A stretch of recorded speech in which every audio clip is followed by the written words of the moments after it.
Entre otras cosas, me puse a hacer una lista de la personalidad y carácter de David. Y pues voy ahorita en el número 26. Obviamente cosas buenas.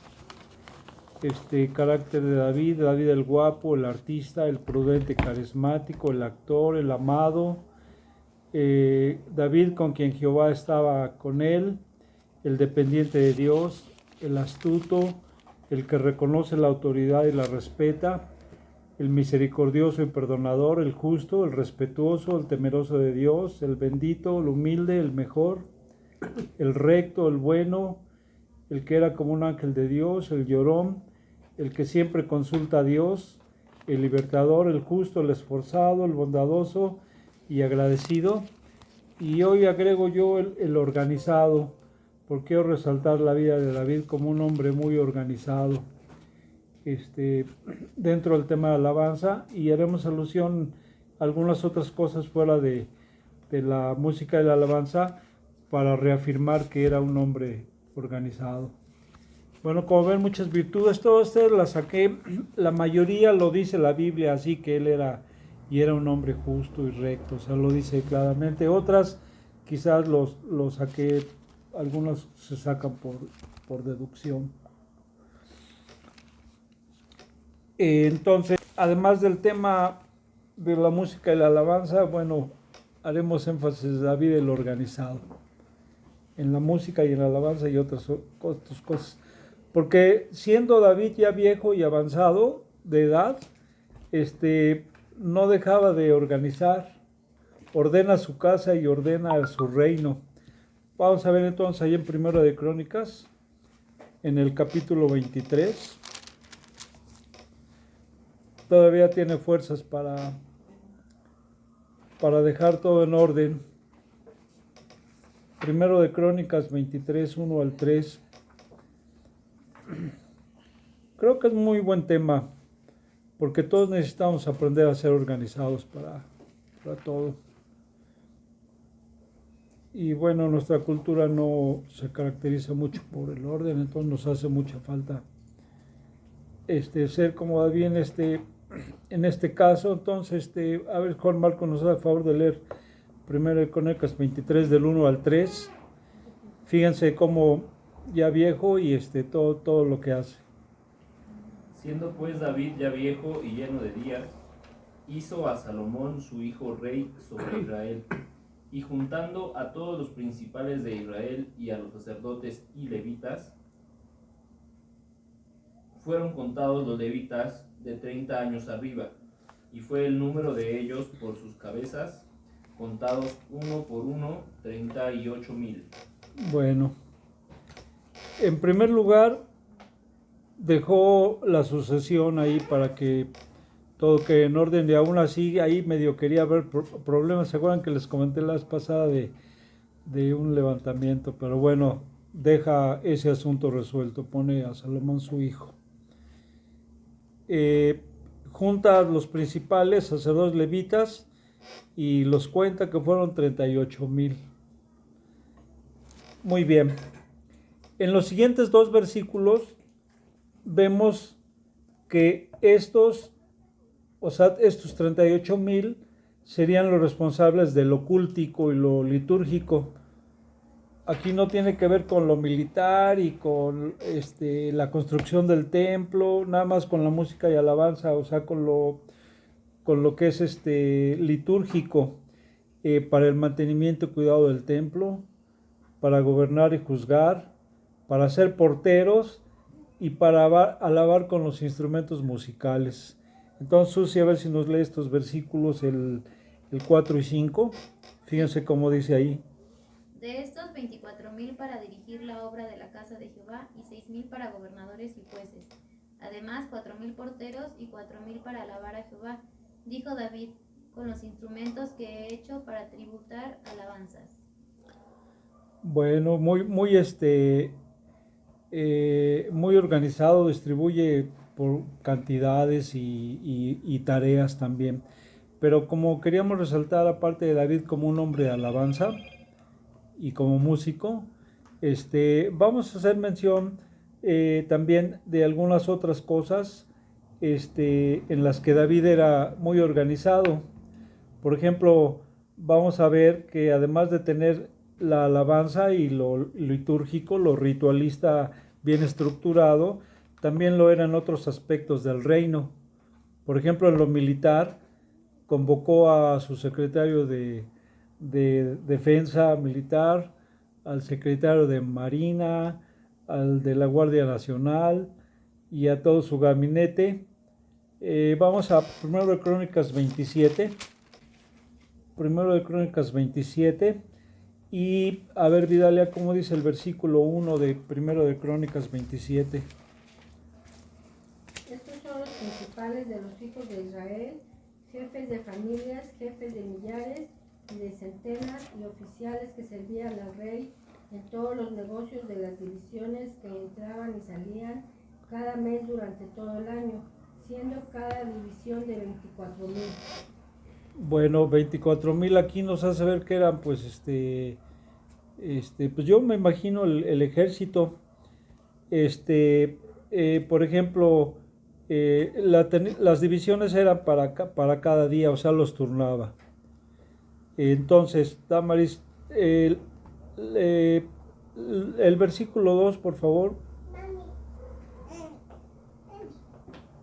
Sobre la primera división del primer mes estaba Jasobeam, hijo de Sabdiel, y había en su división 24,000. Bueno, yo me equivoqué porque comenté que creo que era por día, pero no era por mes. Muy buena estrategia para que estuvieran en toda la condición física para hacer esta tarea. Luego en el 4 habla sobre el segundo mes y quién estaba encargado, y también había ¿cuántos? 24,000. Y luego en el 5 para el tercer día otros 24,000, y quién lo dirigía. Para el tercer mes. El 7, el cuarto, Asael, hermano de Joab. 24,000. Y versículo 8, Era Samud, israelita, y también para 24,000. para el quinto día.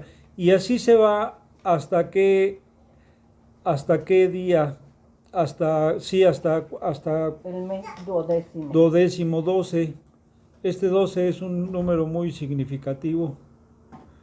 Las 12 tribus. Y cada división tenía 24,000.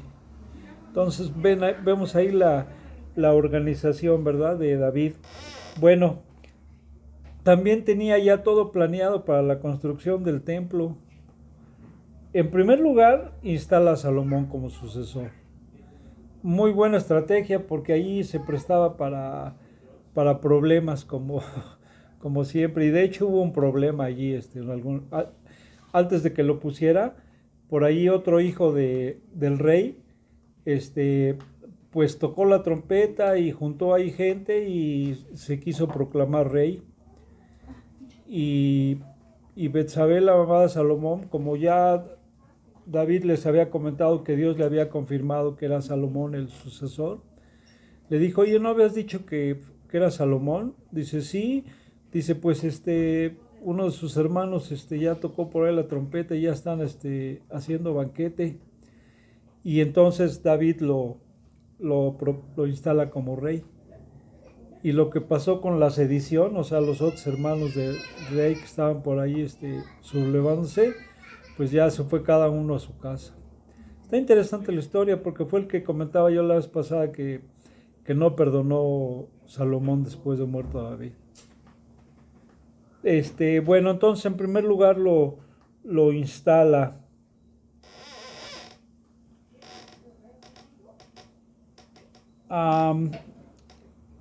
Luego les explica, aquí yo tengo una duda, pero bueno, a lo mejor papá toma nota aquí de mi duda y o alguno de ustedes quiere opinar algo. Tengo una duda porque David les explica por qué Dios no le permite a él construir el templo. Recuerdan que él tiene en su corazón construir el templo y el profeta le dijo, pues Dios no quiere que tú lo construyas y le promete que lo va a construir un hijo. Y le da la razón de por qué no lo va a construir. Dice, tú has derramado mucha sangre.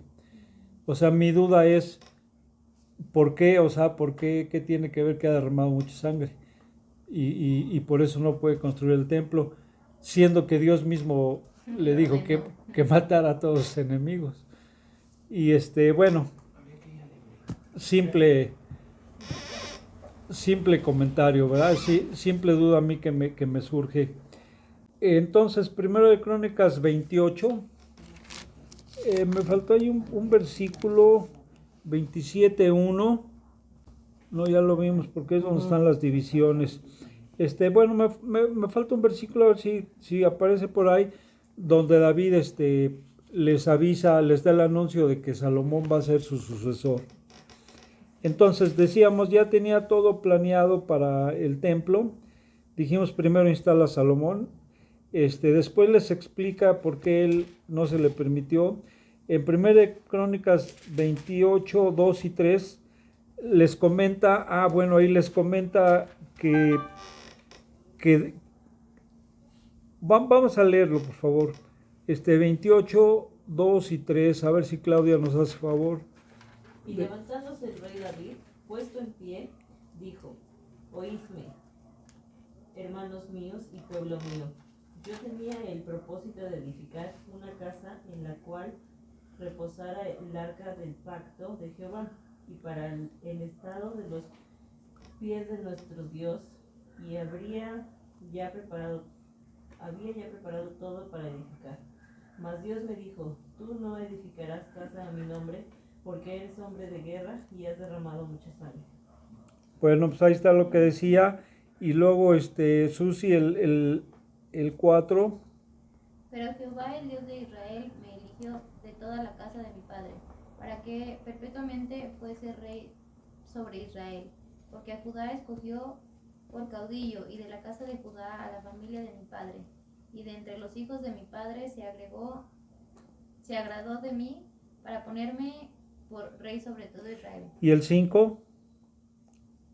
5. Y de entre todos mis hijos, porque Jehová me ha dado muchos hijos, eligió a mi hijo Salomón para que se siente en el trono del reino de Jehová sobre Israel.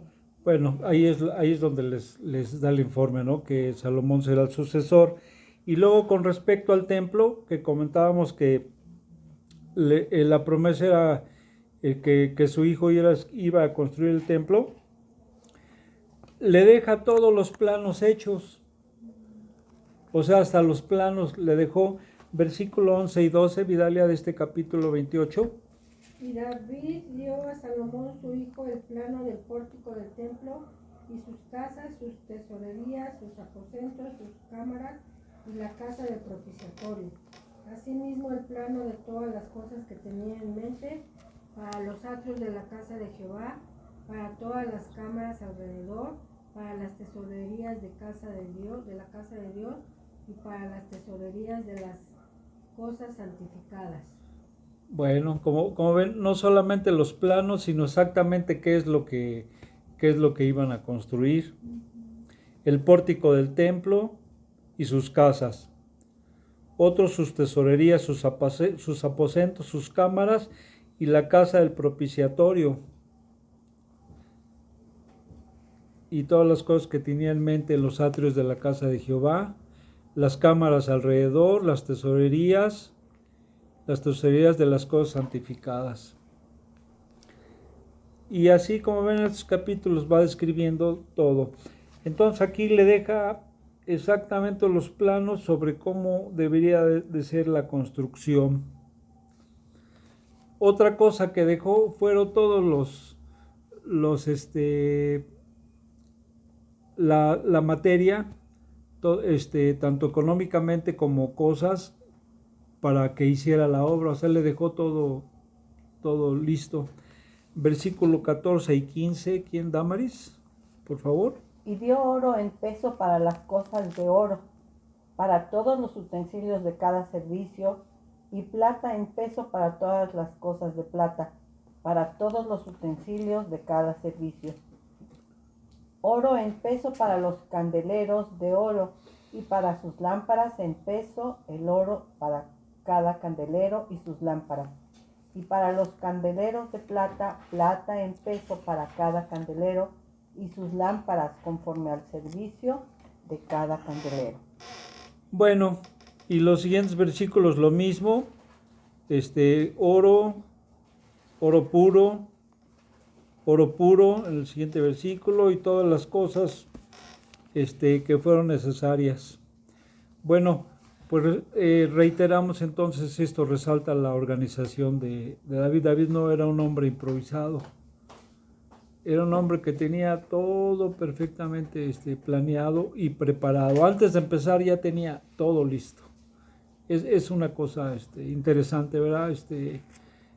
Esta mentalidad de David.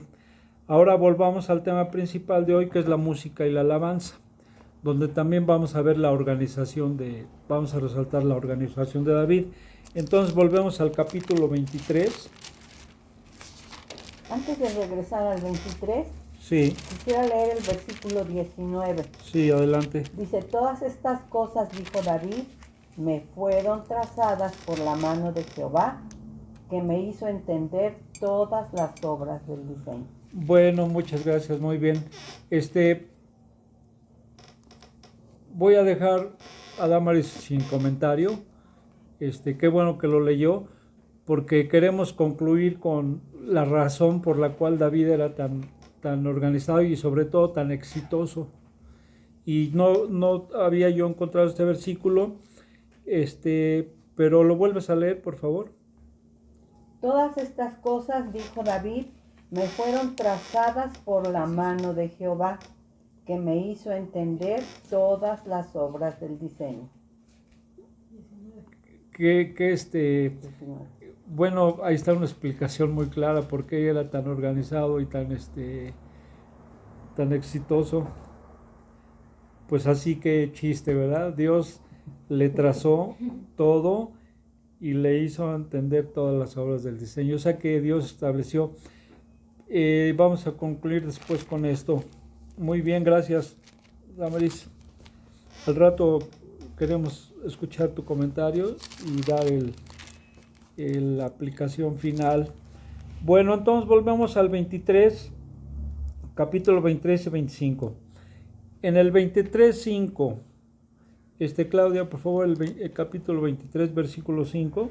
Además, 4,000 porteros y 4,000 para alabar a Jehová, dijo David, con los instrumentos que he hecho para tributar alabanzas. Bueno, un buen número, 4,000 porteros. Imagínense qué templo iba a ser David, 4,000 porteros y luego 4,000 con los instrumentos que he hecho. O sea, era todo un músico y un laudero, un constructor de instrumentos. Vemos que de los 38,000 que había seleccionado, 24,000 para dirigir la obra de la casa de Jehová, 6,000 para gobernadores y jueces. Aquí yo digo, bueno, qué bueno, los levitas, ¿por qué de gobernadores y jueces? Yo tenía la idea eran los encargados de cuidar el templo y los inciensos, las ofrendas, los sacrificios, como decía yo, lo ritualista, lo litúrgico. Pero gobernadores y jueces, pues me llama la atención, qué bueno que estaban, porque eran una tribu muy especial y para el servicio debían ser muy especiales, muy consagrados. Y qué necesidad hay que los gobernadores y jueces fueran como los de la tribu de Leví, que estuvieran santificados y consagrados a eso, ¿no? Mucha falta hace hoy que los gobernadores y jueces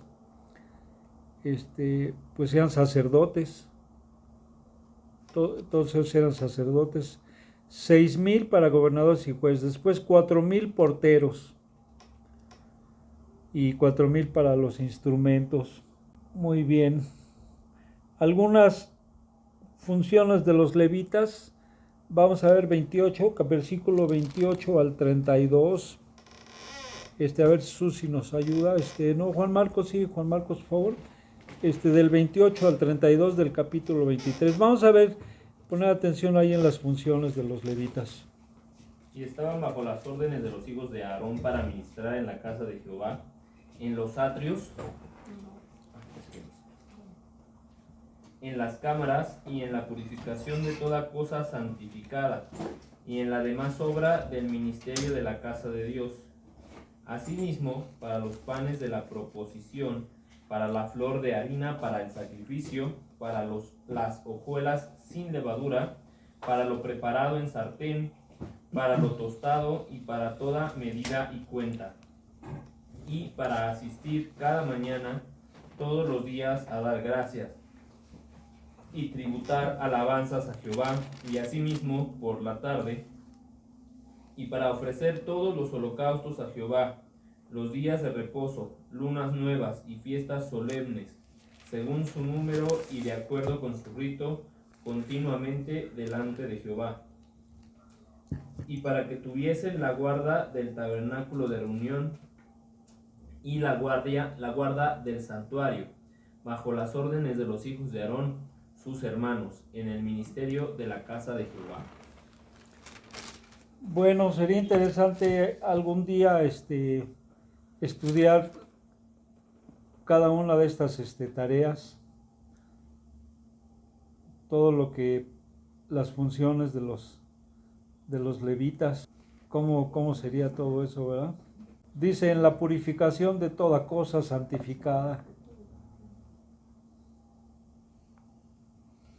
en los panes de la proposición. Bueno, sabemos que ponían los panes calientitos y luego ya los cambiaban. La flor de harina, el sacrificio, pan tostado. Y bueno, en cuanto a música, el 30 dice, para asistir cada mañana, quién sabe qué hora sería, pero yo me supongo que era temprano, para asistir cada mañana todos los días a dar gracias y tributar alabanzas a Jehová, y así mismo por la tarde. Qué bonita tarea ha de haber sido esa. Mi trabajo, mi tarea es ir a tributar alabanzas a Jehová. Bueno, vamos ahora al capítulo 25. Este capítulo está dedicado ya exclusivamente a la tarea de los músicos. Entonces, nuevamente, David y su gabinete, porque era tan organizado que no hacía las cosas solo, o sea, era necesario para que se hicieran las cosas como él tenía pensado, pues que la gente del equipo, de su equipo, supieran perfectamente qué se iba a hacer y los tomaba en cuenta. Entonces, Susi, ¿ya leíste el 25.1, por favor? 25:1. Asimismo, David y los jefes del ejército apartaron para el ministerio a los hijos de Asaf, de Emán y de Jedutón, para que profetizasen con arpas, salterios y címbalos, y el número de ellos, hombres idóneos para la obra de su ministerio, fue. Ok. Les decía ahí, resaltar que David y los jefes del ejército, o sea, David trabajaba en coordinación con los principales, y ellos apartaron a 3, a Asaf, Emán y Jedutún, que después adelante ahorita vamos a ver que junto con sus familias eran los dedicados. O sea que no cualquier gente estaba para ese servicio, tenían que haber sido primero establecidos por Dios, como lo vamos a ver, y pues Dios muestra su autoridad, su voluntad a través de los líderes, cuando están en sintonía con él, ¿verdad? Entonces menciona a 3, Asaf, Emán y Jedutún. En el versículo 2, ¿cuántos hijos de Asaf? Zacur, 4. José, Netanías y Azarela. 4 hijos de Asaf. De Jedutún, versículo 3, ¿cuántos hijos de Jedutún? 6. 6 de Jedutún. ¿Quiénes eran?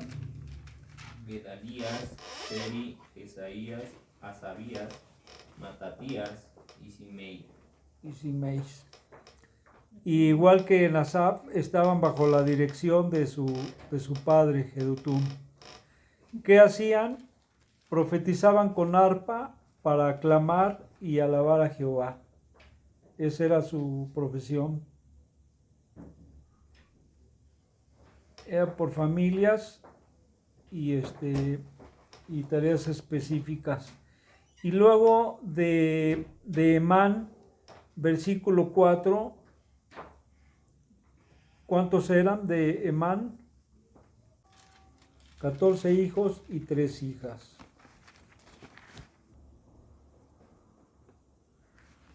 Esta historia de Emán me recordó dos historias. Una fue la vida de Juan Sebastián Bach, que tuvo 20 hijos. Parece ser que tuvo poquitos con su primera esposa, que fueron, no sé si 4 o 6. Y falleció su primera esposa. Y después se casó con Ana Magdalena y tuvo otros, pues el resto para tener 20 en total. Y a mí se me figura la vida de Juan Sebastián Bach como la de Emán, o sea, una familia de músicos. Tan es así que varios de sus hijos hicieron música, fueron músicos de la misma calidad, de la misma talla de la música de su padre, de Juan Sebastián Bach. 20 hijos, sobrevivieron pues bastantes. No recuerdo porque algunos como antes morían también mucha gente, niños. No había tanta ciencia como ahora. Y pues me imagino como Emán, uno porque por las tardeadas, veladas de musicales, pero no nada más musicales, sino de alabanza, porque Juan Sebastián Bach escribía igual, estaba dedicado al servicio del culto. Él escribió, en una etapa escribió la mayoría de sus cantatas. Él escribió alrededor de 150 cantatas y se dice que escribía una para cada semana. O sea, él tenía músicos, estaba al servicio de reyes y tenía su orquesta y todo. Entonces escribió una cantata y la estrenaba en la semana, cada semana el domingo. Entonces tenía buenos músicos para ponerlas tan rápido.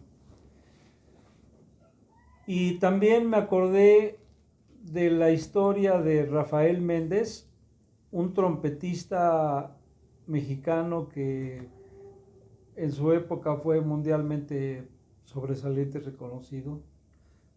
Tipo Ángela Peralta, una cantante de las Pavarotis de su tiempo, le llamaron el ruiseñor mexicano, o cantante de ópera. Y Rafael Méndez, trompetista, no, pues él participó con muchas orquestas del mundo musical mundial de ese entonces. Me recordó la historia de Rafael Méndez. Rafael Méndez nació ahí donde vive Keren, en Jiquilpan, Michoacán. Hay ahí en Jiquilpan una estatua de Rafael Méndez, excelente trompetista. Ojalá algún día a lo mejor vemos un video de él. Él tenía una técnica de respirar al mismo tiempo que estaba tocando. O sea, de alguna manera lograba abrir los pulmones de acá, por dentro, y entraba el aire solito al mismo tiempo que estaba soplando. Entonces él hacía solos como de 5 minutos, así, y como 5 minutos, o sea, no se veía, que era imposible ver dónde respiraba. Pero bueno, me acordé de la historia de Rafael Méndez porque su padre era músico ahí en Jiquilpan y tenía su orquestita. Pero pues una vez llegó un buen músico a su orquesta y pues su papá de Rafael Méndez estaba feliz que tenía un buen músico, pero sucedió lo que luego suele suceder, que ese músico pues tenía también cierto prestigio de la orquesta y en algún momento se llevó a todos los músicos a tocar con él. Entonces el papá de Rafael Méndez, pues se quedó preocupado porque pues de eso vivían y estaba un poco difícil de momento conseguir otros músicos y se puso a contar, creo que tenía como 13, 14 hijos también por ahí.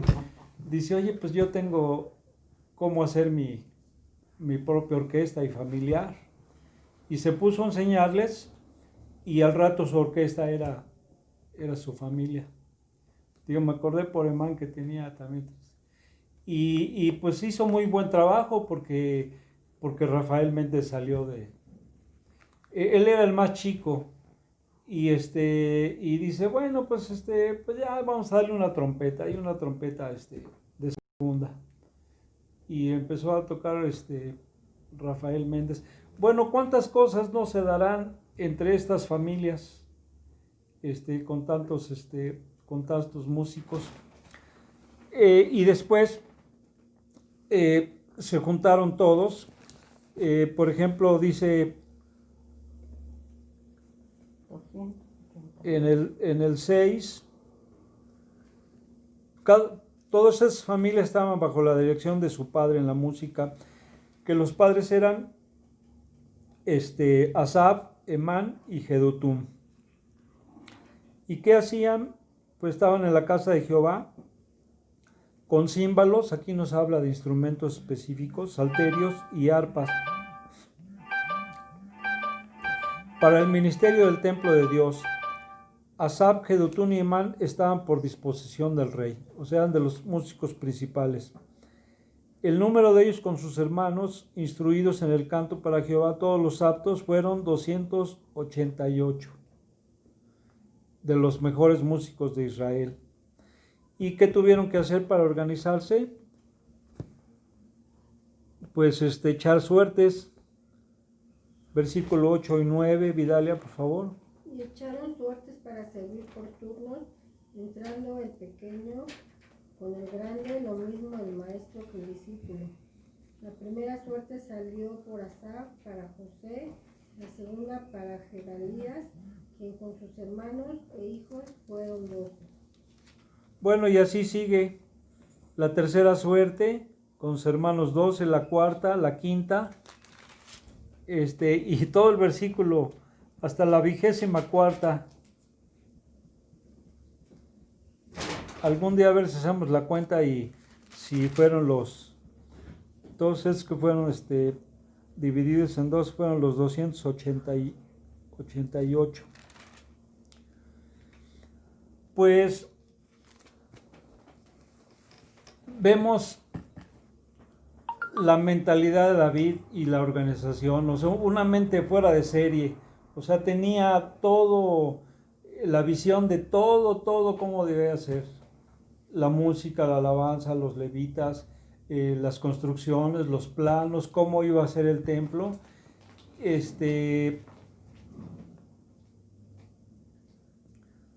Y no sé, a ver qué nos dice Damaris, si todo se lo decía a Dios o también él tenía buena imaginación, o qué podemos regresar al versículo que leyó Damaris y que nos diga su comentario, porque pues Dios nos iluminó tanto a mí como a ella, porque tenía yo pensado esta conclusión basada en lo que Damaris ya comentó. ¿Nos dices ahora sí tu comentario del versículo? ¿Por qué te llamó la atención o qué sacamos? Sí, adelante. Bueno, antes de eso sí son 288. Ah, ya hizo la cuenta, bueno, muy bien. Por 2. Como ven, todo exacto es lo que les digo, David, todo exactito. Bueno, pues tenemos que reconocer que Dios se revela de 3 maneras diferentes. Se revela por la Escritura, por la Biblia, y nos da dirección. y se revela también con su creación, con la estructura, con las leyes que él puso desde el principio y esas leyes que él sustenta. Entonces, en el caso de David y en el caso de cualquiera de nosotros, Dios nos habla de tres formas. No es que Dios se aparece y te dice, ve y haz esto, sino que Dios está trabajando dentro de la estructura en la que nos creó. Trabaja con nuestra mente, con nuestras emociones, con nuestros gustos, trabaja con todo lo que somos. Y la otra revelación o la otra forma de revelación es Cristo. Entonces David estaba en espera del Redentor. Para él lo más valioso fue eso, que Dios lo eligió para que fuera rey y le dijo que eternamente, no por él, sino por Cristo. Y lo bonito es que Dios nos sigue hablando de la misma manera que le habló a David, con esas tres manifestaciones de la palabra de Dios. Si nos inclinamos y le damos más peso a una de las tres, estamos desconociendo al Dios trino, al Dios perfecto, y caemos muy fácilmente en eso, de nada más ver una parte, y a veces por conveniencia mal, ¿verdad? Pero si queremos escuchar la voz de Dios así como la escuchó David, pues sí tenemos que dejar que Dios nos hable con todo. Bueno, entonces la primera es la palabra. O sea, Dios ha dicho, pues Dios prácticamente dijo todo en su palabra. La segunda es, pues las leyes naturales. O sea, Dios ya puso un orden y unas leyes en la creación, en el universo, y esas leyes no se pueden romper. Al decir universo nos incluye a nosotros como personas. Nuestros organismos tienen unas leyes también. Y la otra, la que dice de Cristo, pues es la fe en la salvación y en la predestinación y todo lo que implica.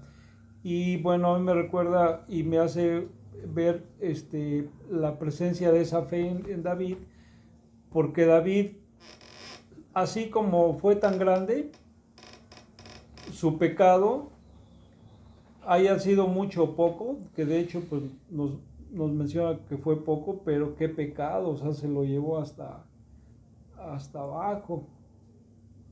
O sea, él no bajó tantito, o sea, se fue hasta el piso, adulteró y asesinó. Pero ese tercer punto que dice Damaris, nos hace fe la fe de David, que fue un hombre que pues tenía esa fe en Cristo, o sea, supo reconocer su pecado y fue inmediatamente. Y se aferró a que Dios nos perdona, pero si le pedimos perdón, y fue restituido así como cayó, se levantó y esa es nuestra fe, nosotros también. Si caemos, pues tenemos que reconocerlo y pedirle perdón a Dios, pues quizá revolcarse si es muy doloroso, así como se revuelca uno en el pecado, revolcarse en el dolor, en el arrepentimiento, en el dolor de haber caído y en el arrepentimiento. Y bueno, es más o menos como concibo yo las tres cosas que comenta Damaris.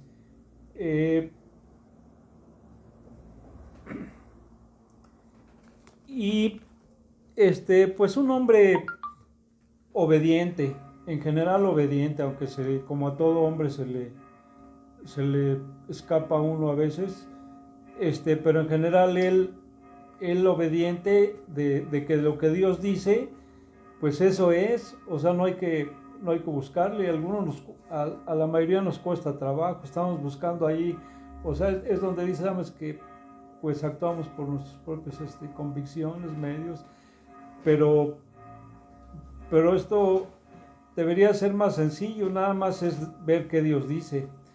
Era un hombre que obedecía a Dios, le creía a Dios y esperaba en Dios.